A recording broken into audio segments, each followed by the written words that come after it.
RP Corpus po is a family business po started by my parents. Dahil po doon, kaya po ako nag-aral maging food technologist.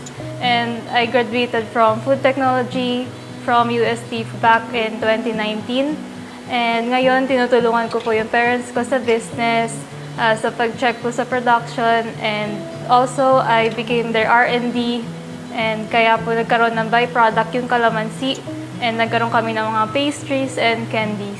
So, ang naging first product po namin is yung calamansi cookies. And then, nagkaroon po ng calamansi muffins, ng bars, and ng calamansi gummies na din po. Na-inspire po ako kasi sa Pilipinas, usually, ang calamansi, ang nagiging product niya lang is yung juice. So, nakaisip po ako na gumawa ng iba pang byproducts ng calamansi and to pair it with our juices. Kaya nagkaroon po ng pastries, and that's where it started po, yung calamansi cookies. Sa cookies po, we just need the basic ingredients. So, that's the flour, lard, sugar, egg, the calamansi puree, especially that one, and yung sodium benzoate, or pag pastry, mas nagagamit natin yung calcium propionate to preserve the cookies and tumagal yung shelf life niya. So yung ginagamit po ng calamansi puree sa cookies, ina-extract na po nila yon sa production from slicing and then from squeezing. Doon na po ako kumukuha ng calamansi puree for the cookies. First thing to do is mix the wet ingredients. So, mix po natin muna yung sugar, egg, and lard, and then yung calamansi puree.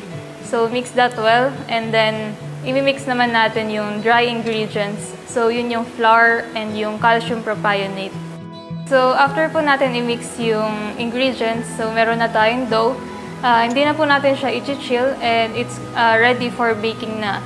So, pwede tayo gumamit ng cookie scooper and lagyan natin siya sa baking sheet, or pwede din tayo mag-weigh ng ating cookies, gawa tayo ng ball, and lagyan natin siya sa baking sheet.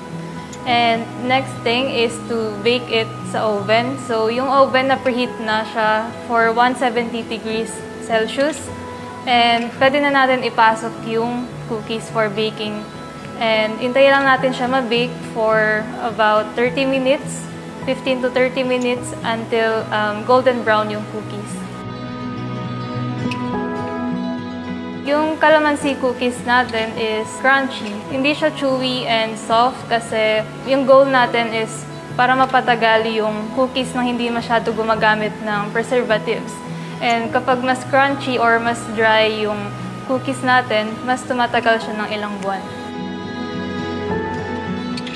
Kailangan lang talaga siya ma-store sa airtight container, pwede sa mga Tupperware. And sa product namin, usually siniseal namin siya sa canister.